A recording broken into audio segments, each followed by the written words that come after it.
Здравейте, скъпи фидеристи! Да ви се представя. Казвам се Владимир Петровски. В интернет пространството и сред моите колеги и приятели и риболовци съм по-известен като Владо Фидер.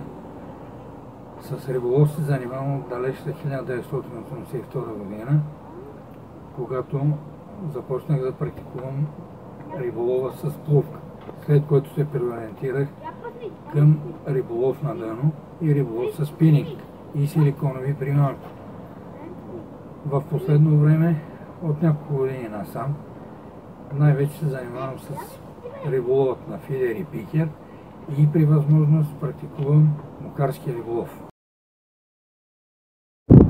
Колеги риболовци, създадах този канал с идеята да може по-младите от нас да научат нещо от магията, наречена фидер риболов. В YouTube и други канали има достатъчно качена информация относно фидер риболова, но за жалост тази информация е на английски или на руски език и именно заради това реших да направя аналог на български език.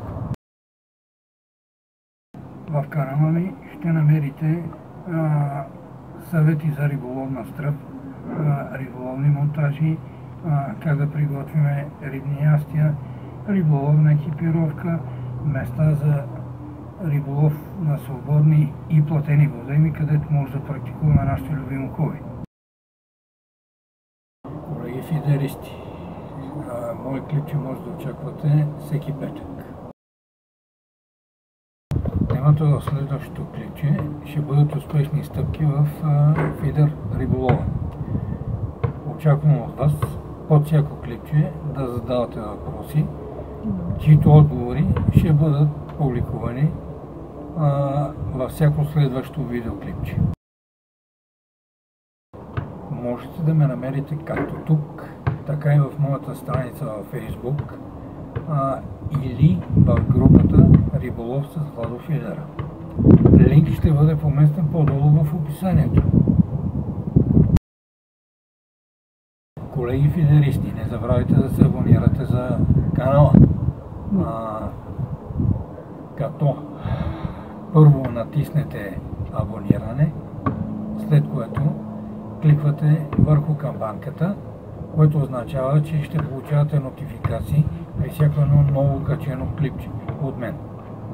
Ако одобрявате идеята за създаване на този мой канал, моля кликнете с палец нагоре.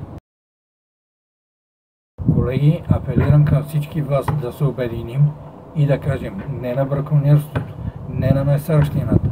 Нека опазваме чисти водоймите, в които ловим, и тръгвайки си от водойма, последното, което остава след нас, да бъдат стъпките ни.